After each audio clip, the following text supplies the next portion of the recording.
KFI AM 640. It's later with Mo Kelly. We're live everywhere on the iHeartRadio app, and we have a big show for you tonight. So much good stuff. I cannot wait. Later after the show, I'm going to see Deadpool and Wolverine. And hopefully we'll be able to stay up all night. No guarantees, because a late night movie for me, ooh. Is there a betting pool about you dozing off? No, I should be fine, if only because it's not Aquaman. It's not Furiosa. I'll be fine. I'll be fine. We both dozed off in Aquaman. I'll admit that. And since, I'll be closer to home, I don't have to drive as far. I'll be fine. And I don't think the movie is like 2.5 hours long, if I'm not mistaken. So you're still going to go to sleep. No, well, yeah, eventually after the movie, but not during the movie. Well, I guess we'll find out. We'll talk about that. No, I just want it on record that Mo does have the ability to go to late night movies after all the hell he gave me for booking us tickets to see a movie late at night. Wait. Let's be clear. You book a movie in Burbank. It's about 28 miles from where I live. And I don't want to drive home at 1:40 in the morning, 28 miles. I think it was 2. 2 in the morning. You trying to make your point or mine? But the point is, I'm going to see Deadpool and Wolverine tonight. We'll preview that later on. Also, we got to get into California. It's the number one state when it comes to road rage. I'm not surprised. And I'm also proud of the fact that Mark Ronner had something to do with that somewhere along the way. I will not be your scapegoat on this. I'm not scapegoating. I'm crediting you. I'm not scapegoating you. Oh, I see. There's a difference. Wrong word choice. No. Give credit where credit is due. Well, in that case, I should have thanked you, and I forgot. I forgot to thank you. I'll wait. We got time. No, we'll get to it later in the show. No, we got time. No rush. There must be some open segment later when I can remember to thank you. No. Usually we have to say, look at the time. We don't have to look at the time. We can wait right now. No, you must have other stuff that you need to talk about right now. Go on ahead. No, I don't. Well, no, I can wait. No, I can wait. We're open. Tengo tiempo. Tengo mucho tiempo. No, I've got the rundown right here. You go ahead and proceed with all this stuff you have. Southwest Airlines, they're giving up open seating, and it's probably because they know that they can make more money by charging you and me to choose our seats. There's no benevolence when it comes to capitalism. There's always an angle. There's always a money angle. We'll talk about that. Governor Gavin Newsom has ordered clearing of homeless encampment sites. I say, whoa. Don't get excited. It means absolutely zero. Zero. It's not even anything to get excited about, get mad about, not even much to discuss. It means zero, and we'll tell you why. And that's what I think most people have missed about that story. What I've seen on TV, people are just not talking about the thing which is most essential to the story. And, of course, it's Tech Thursday, so Marsha Collier will be back in studio with us. She's going to tell us how we can protect ourselves from credit card skimmers at ATMs and gas stations. And hopefully you won't get shot or mugged or carjacked at that same gas station. Gas stations are dangerous. And also you have to protect yourself from credit card skimmers at 7-Elevens as well. There is a tie-in here. And lastly, most importantly, she'll tell us, based on our zip code, how we can find out if or what we need to filter our water. I like tap water. It has far more taste. I like it better than the bottled water with the particulates. That's just me. We all like what we like. Uber and Lyft drivers, we're going to check in with Stefan. He's now going to be able to remain as a contractor. He will not be an employee of Uber going forward. And the NBA has rejected Warner's bid to match Amazon package. That means that the very popular TNT program inside the NBA, with Ernie Johnson, Kenny Smith, Charles Barkley, that show's going away. Unless there's a deal to be made by NBC to pick up the rights to it. Probably won't happen, but it's something that is being considered. And to close out the show tonight, we'll have choreographer, singer, performer, Lorianne Gibson, who will join us to talk about her new show, which is now available on Hulu, Dress My Tour. So much good stuff. I feel like it's AM, PM. But there's one thing I got to be fair. I'd like to pride myself on being even-handed. And there's some good news coming out of Metro.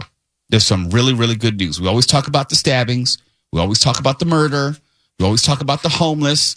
We always talk about the urination and the defecation. Well, There is some good news coming out of Metro, and I couldn't wait to share it with all of you.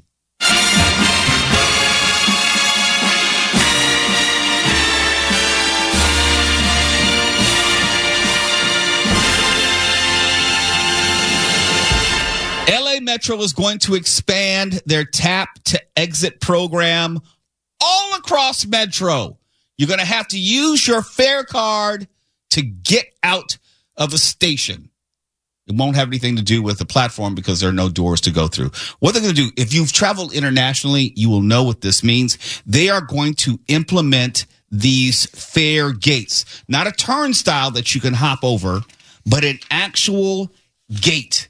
And they're like Lexan glass. They're these folding glass gates that open and close. And they're about, I'll say, head high. You have to walk through them. You can't crawl under them, or at least they say you can't crawl under them. You can't climb over them. You're going to have to use your fare card to get out. Don't look at me like that, Twala. I'm curious. I'm like, but why on the exit? Why not stop you from coming in if you haven't paid? I don't have an answer for that, Twala. That seems very counterproductive. Like, stop you before you get even on the train without money. Don't stop me when I've already broken the law, broken the rules. I'm on there homeless, urinating, defecating. But you can't get off. And I can't get off. Now I'm trapped in there with all of that. And if you lose your fare card or, you don't have any money, then you have a legitimate reason not to get off the train. You're full of. No, I'm not. This is real. This is real. No, Metro is saying they're going to roll out this whole pilot testing taller fare gates program. And these modern fare gates have many features. I'm reading from Metro that Metro's 20-year-old fare gates lack presently that could improve safety and the customer experience. Precise motion sensor detection to reduce piggybacking or tailgating fare evasion, commonly seen in today's wider ADA compliant fare gate. That's bull. Hey, I'm just reading from this. Electromechanical locks to prevent forced entries from determined fare evaders. You're full of. No, I'm telling the truth. Replacing turnstile bars with paddle style doors that reduce customer pain points with bicycles, luggage, and other belongings. You're full of. No, all of this is real. I'm not making it up. This is coming directly from Metro. I want to be fair. And application programming interface, API, integration with security solutions such as integrated weapons detection through improved camera detection. I have no idea what it is. Maybe, Nancy, what is it? That's bull. I thought so. But I guess on the surface, it's good news. They're going to roll it out, and it'll be here by November. Wait, November? Whoa. November. It says right here, set to open. Well, they're hoping by now. So we get stabbed, murdered, have to walk through urination and defecation. You don't have to walk through it. Violence. You can wade through it. You don't have to walk through it. You can crawl through it. You can backstroke through it. Until roll into it. Wait. I didn't hear anything about police and security in this. So it's just doors? No, it's just doors. Just two big plastic doors that you can see through. If you've ever traveled internationally, go to LAX and you're going to another country, they have these same doors. They prevent you from walking through. But the difference at LAX, they don't let you get on the plane. Right. It's not to just keep you from getting into the country after you get off the plane. They don't let you get on. They don't let you get off until you've done what you're supposed to do within the boundaries of the law, showing the correct identification. And there's cops there at the door with guns. That's bull. No, that's the truth. There are real cops and real guns there. I'm just saying. Congratulations, Metro. Good news for you. You're listening to Later with Mo Kelly on demand from KFI AM 640. Let's talk road rage. Top 10 states. Road rage. And here's how it's broken down. There's a total score possibility of 100. This was compiled by Forbes Advisor. And they are ranked relative to forced off the road, blocked from merging or changing lanes, cut off on purpose, tailgating, and lastly, insulted or threatened. Mark Ronner, this is all you, dog. All you. I'm paying close attention. Okay. Well, we already know who's going to be number one, but just in case you're tuning in late, we'll give you the top 10 of the states in America with the most road rage across those categories. Coming in at number 10.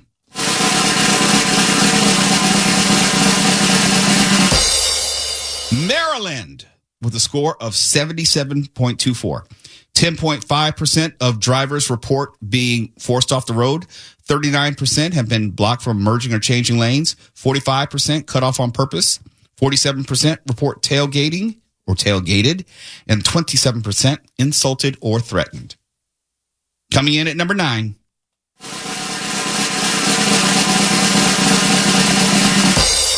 The state of New York with a score of 77.85. Notably, their numbers are a little bit lower than Maryland across the board, but yet it still came in at number 9. Baltimore is tough, though. Yeah, that's true. Yeah. But New York's supposed to be where, like, they flip you off and run you over until you get out the road. Yeah, but you also know that New York has decent mass transit, so not as many people have to deal with driving. They probably have fewer cars. And as there's a tie at number 8. So coming in at 7 and 8. First, Indiana. Mark, you may know something about that with a score of 83.97. 9% forced off the road. 33.5% blocked from merging or changing lanes. 44.5% report being cut off on purpose. 58.5% report being tailgated. And 27.5% insulted or threatened. Well, I can tell you that people in Indiana just have a base level of anger that's fairly high already. It doesn't take much to push somebody over the top in that state. And also tied at number 8 is Virginia. And I will agree with this. Virginia is very high-strung and upset. 83.97 overall score. 15.5% report forced off the road. 40.5%, the highest so far, of blocked from merging or changing lanes. 40% cut off on purpose. 51.5% tailgated, and 22% insulted or threatened. I can say right now, I've had all of this. All of this. I'm 100% across all those categories. Coming in at number 6.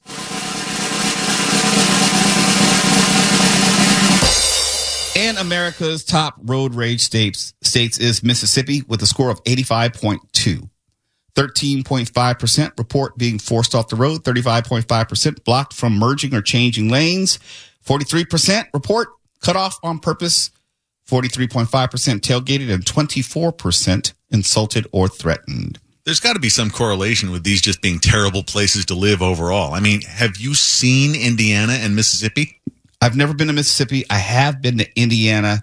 I've been to Maryland, New York, and Virginia. Haven't been to Mississippi. I have no plans on ever visiting Mississippi. Ever.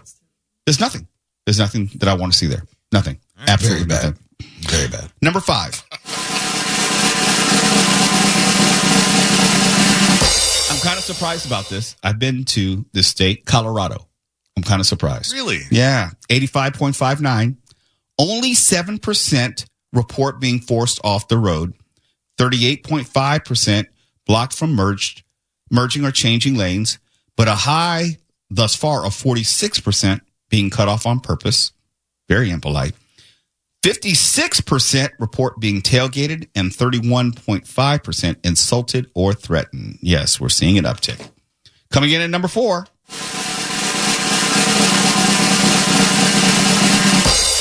Oklahoma, 86.92 overall score, 12.5% forced off the road, 37.5% blocked from merging or changing lanes, 42.5% cut off, 52% tailgated, 23.5% insulted or threatened. Now we're into the top 3. Top 3, baby. Number 3.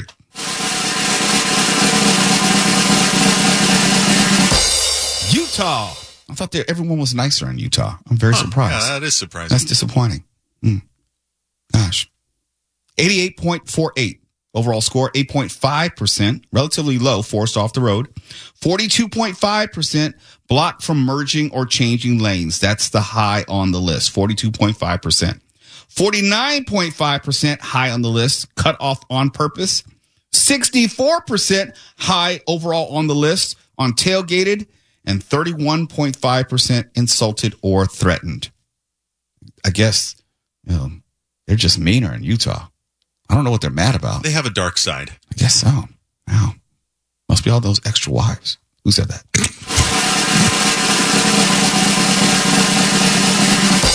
Number 2 is Missouri with a score of 99.44. 13.5% forced off the road, 37% blocked from merging or changing lanes, 48% cut off on purpose, 59.5% report being tailgated, and 33.5%, a total high amongst all states, insulted or threatened.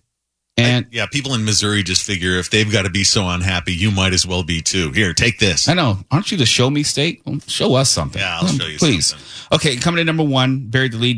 If you were listening to the tease, last segment is none other than the Golden State. We all love it here. Got any guesses? Yes, of course.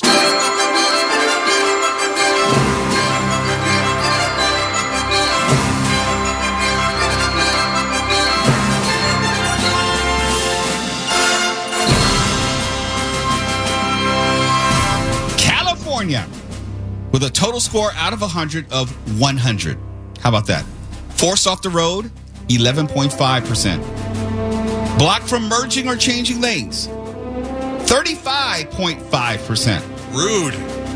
Cut off on purpose, 47.5%, which is third. Tailgated, a high of 60.5%. 3 out of 5 people surveyed said they've been tailgated. Insulted or threatened, coming in number 2 with 32%. I've had all of them, the whole list. Well, I feel like you might have brought that on yourself, but the irony, let's just keep moving. The irony about driving here is that if you don't tailgate somebody, that makes you liable to get cut off. Well, that's the thing.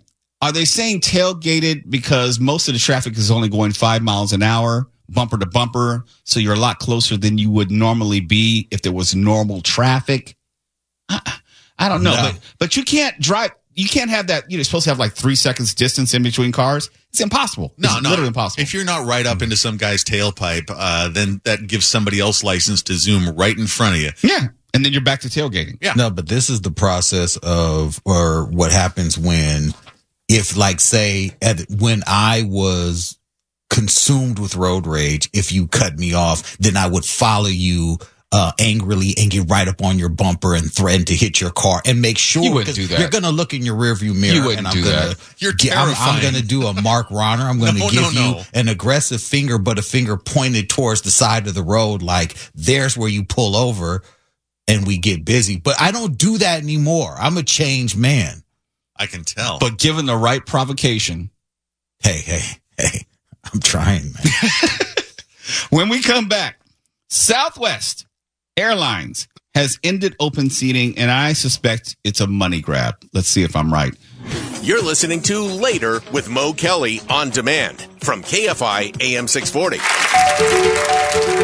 At Southwest Airlines, we pride ourselves on a smooth flying experience. But over the holiday season, we messed up. Our system collapsed and thousands of flyers were left stranded. And you, understandably, screamed at us for days on end, even more than you usually do. And sure, we lost $800 million in revenue and are being investigated by the FAA, which is why this year we are dedicated to making things right with the better, more modern Southwest experience. For starters, we are finally upgrading our entire communication system to 2008 Dell computers. That's right, we are saying bye-bye to those 2002 IBM ThinkPad laptops with the little red nipple in the middle. Also, no more missing baggage at baggage claim. Guaranteed. From here on out, all luggage will be sorted by color. That makes it your responsibility, not ours. So if you're going to Dallas, bring a red suitcase.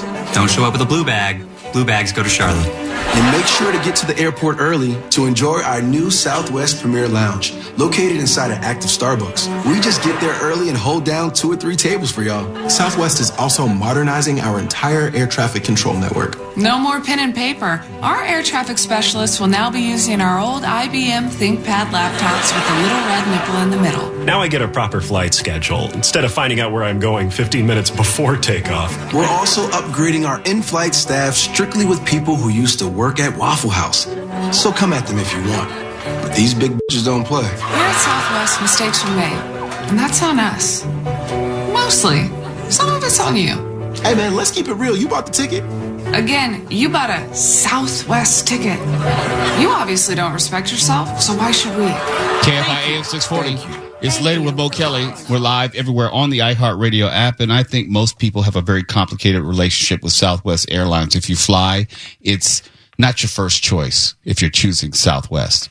And I don't know if you hated as much as I did the whole, if you don't log in for your boarding pass right at that 24-hour in advance mark, you will end up in like the boarding class C or D or E. I mean, right at that moment when you can log in and check in, and then you end up in the back of the plane. And then when you get to the gate, they'll let elderly people who need a little assistance, first responders, people with one leg, people with 5 kids, all those people get on the plane before you. And then they start A section 1 through 30.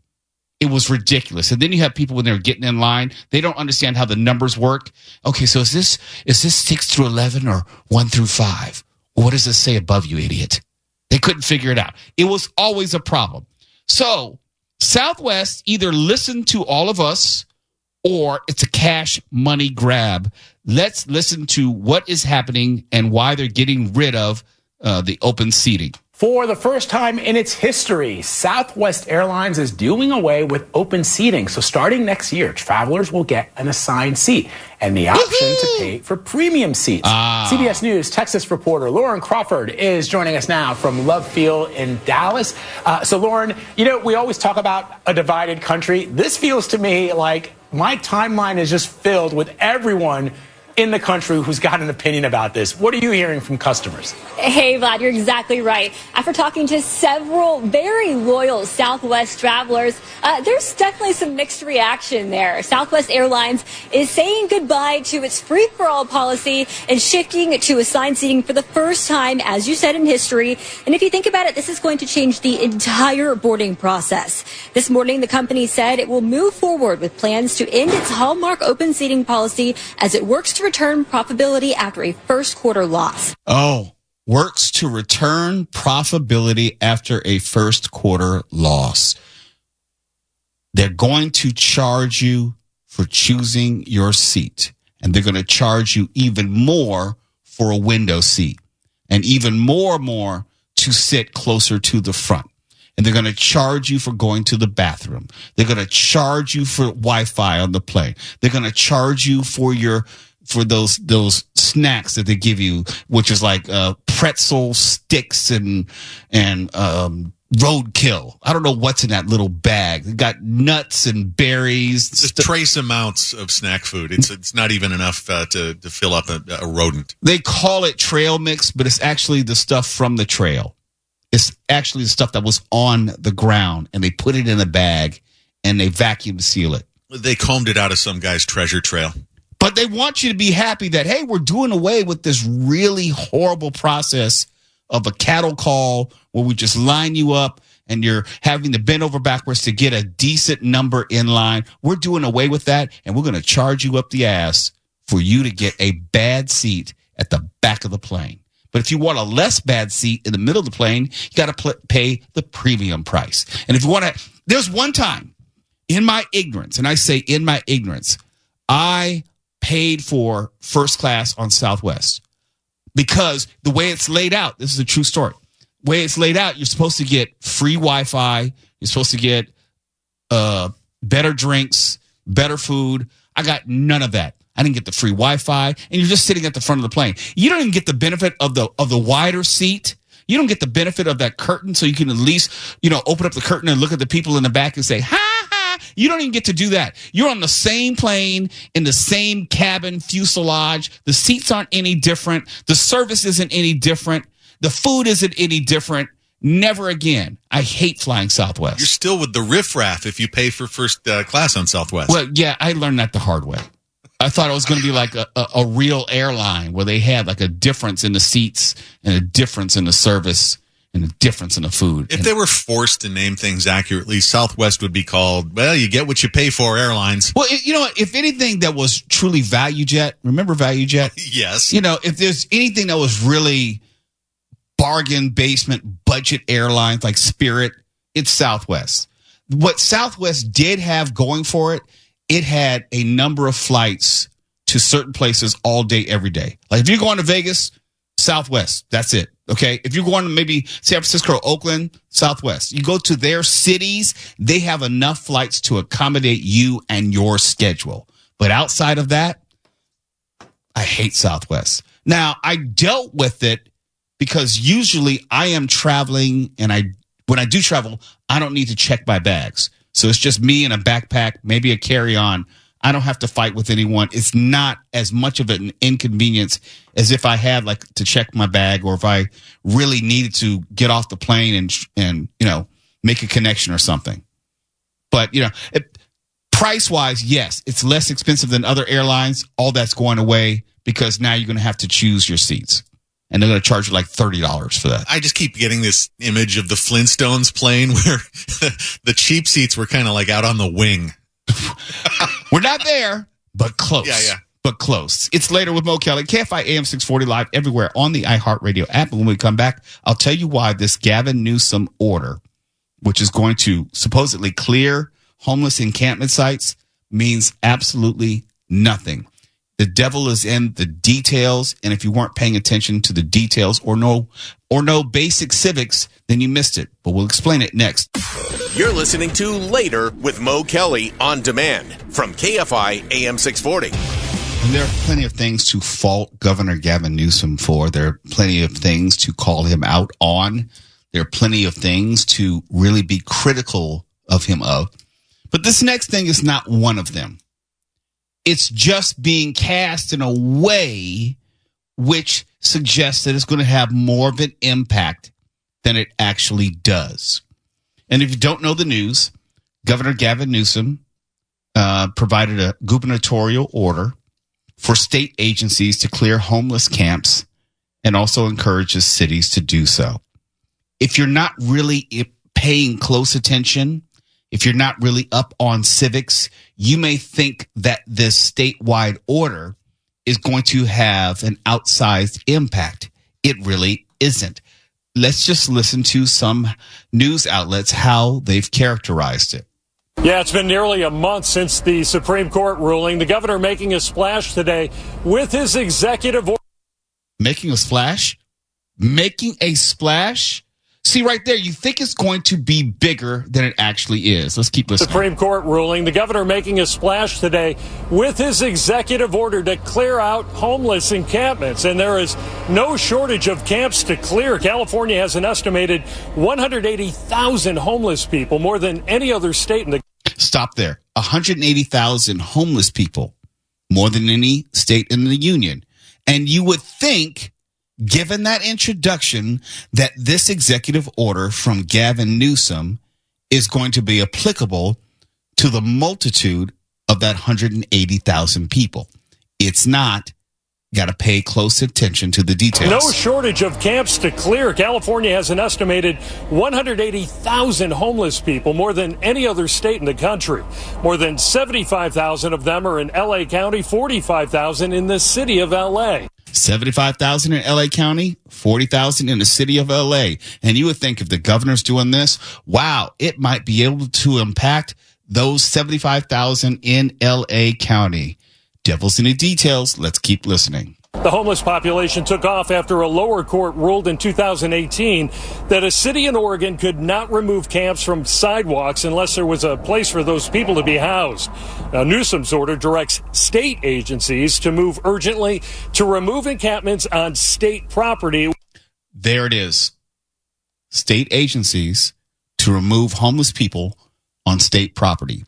How many homeless people do you think of that 75,000 in L.A. County and 40,000 in the city of Los Angeles are homeless and trying to live on state property?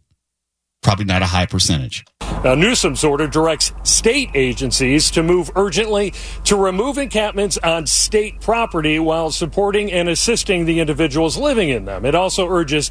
Now, if it's only regarding state agencies removing homeless people on state property, well, what about cities and counties? Is it not binding? Does it not also pertain to them? Cities and counties to do the same, but Newsom has no power to actually mandate how cities and counties. He has no power to mandate what cities and counties do. So the 75,000 homeless people in LA County and the 30 some odd thousand in city of Los Angeles who are most likely not living on state property, this order will have absolutely no impact or effect regarding them. Cities and counties to do the same, but Newsom has no power to actually mandate how cities and counties handle their homeless situation. So we'll have to wait and see how local municipalities react. Oh, okay. So we'll have to wait for cities and counties to see how they're going to react. But if you were just listening to this news report, you would think that it was a big deal. You would think this would be statewide. Yes, it is statewide, but it doesn't apply to all portions of the state, just state agencies and homeless people living on state property. So if they don't live on state property, like say your street or in your neighborhood or just somewhere in the county, doesn't matter, doesn't impact them, doesn't apply to them. But the governor made a big splash with this. No. I don't fault Gavin Newsom, the governor, for this. I fault I would say the disingenuous presentation of how important this is or how impactful it would be. Yeah, it's been nearly a month since the Supreme Court ruling. The governor making a splash today. No, he didn't make a splash. It's more like a little ripple. KFI AM 640. We're live everywhere on the iHeartRadio app. Ignorance is bliss. We have zero bliss. Completely blissless. KFI. And KOST HD2. Los Angeles, Orange County. Live everywhere.